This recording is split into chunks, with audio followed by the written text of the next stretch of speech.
নমস্কার, আমার নাম ডক্টর কৌশিক লাহিড়ী। আজকে এই নোভেল করোনা ভাইরাস নিয়ে আপনাদের সামনে কিছু বলার জন্য এসেছি। প্রথমেই বলে রাখি যে বিশ্বজুড়ে এটা নিয়ে যে আতঙ্ক ছড়াচ্ছে তার অনেকখানি কিন্তু মিডিয়া, বিশেষ করে সোশ্যাল মিডিয়া বাহিত। তার কারণ পৃথিবীতে এই প্রথম কোনো ভয়ঙ্কর অসুখ আসেনি এবং এর থেকেও অনেক বড় বড় মহামারীর সামনে কিন্তু মানব সমাজ পড়েছে। এই কিছুদিন আগেই ইবোলা ভাইরাস বলে একটি ভাইরাস এসেছিল, সেটির মারণ ক্ষমতার থেকে অনেক বেশি ছিল। বা SARS, severe acute respiratory syndrome, বা MERS, Middle East acute respiratory syndrome, সেগুলোর মারণ ক্ষমতাও কিন্তু এই ভাইরাসটির থেকে অনেক বেশি ছিল।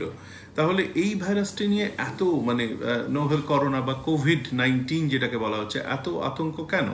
তার কারণ হচ্ছে এটা অন্য ভাইরাসের থেকে সংক্রামক বেশি, মারণ ক্ষমতা বেশি না। একটা খুব সহজ উদাহরণ দিচ্ছি। এই পর্যন্ত আমাদের দেশে, আমি সারা পৃথিবীর কথা ছেড়েই দিচ্ছি, জানেন কত লোক এইটাতে আক্রান্ত হয়েছে?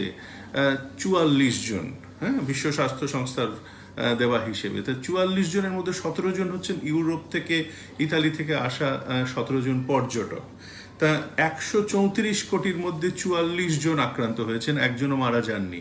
আমরা চাইছি না কেউ মারা যান, কিন্তু ভেবে দেখুন, প্রত্যেক দিন আমাদের দেশে কম করে 300 জন মানুষ কিন্তু পথ দুর্ঘটনায় মারা যান। এটা শুনলে চমকে যাবেন যে প্রত্যেক দিন 5 বছরের তলার বাচ্চাদের ডায়রিয়াল ডিজিজে বা পেট খারাপ জনিত অসুখে, অপুষ্টিতে অন্তত 400 ভারতীয় শিশু মারা যায়। আমরা এটা নিয়ে আলোচনা করি না কিন্তু। অথবা আরেকটা জিনিস বলি, টিউবারকুলোসিস বা টিবির নাম আমরা সবাই শুনেছি। জানেন প্রত্যেক দিন ভারতবর্ষে অন্তত 1200 মানুষ ভারতীয় তারা মারা যান টিউবারকুলোসিসে।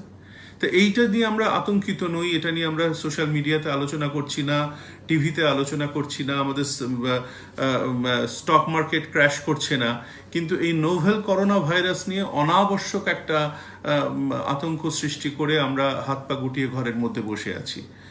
খুব সাধারণ একটি ইনফেকশন, যেটি 70 কিছু মানুষ যারা অশক্ত, যাদের ব্লাড সুগার আছে, যাদের নিউমোনিয়া হচ্ছে, তারা এটাতে আক্রান্ত হয়ে মৃত্যু মুখে পতিত হচ্ছেন বিভিন্ন দেশে। খুব দুঃখের কথা, কিন্তু তার মানে এই নয় যারই হচ্ছে তিনি মারা যাচ্ছেন।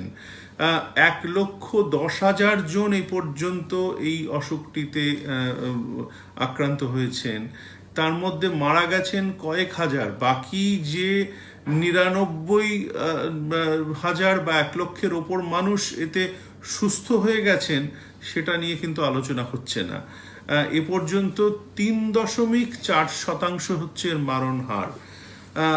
হাতটা ধোয়া, ডিসইনফেক্টেন্টও দরকার নেই, জল দিয়ে হাত ধোয়া সেটাই যথেষ্ট।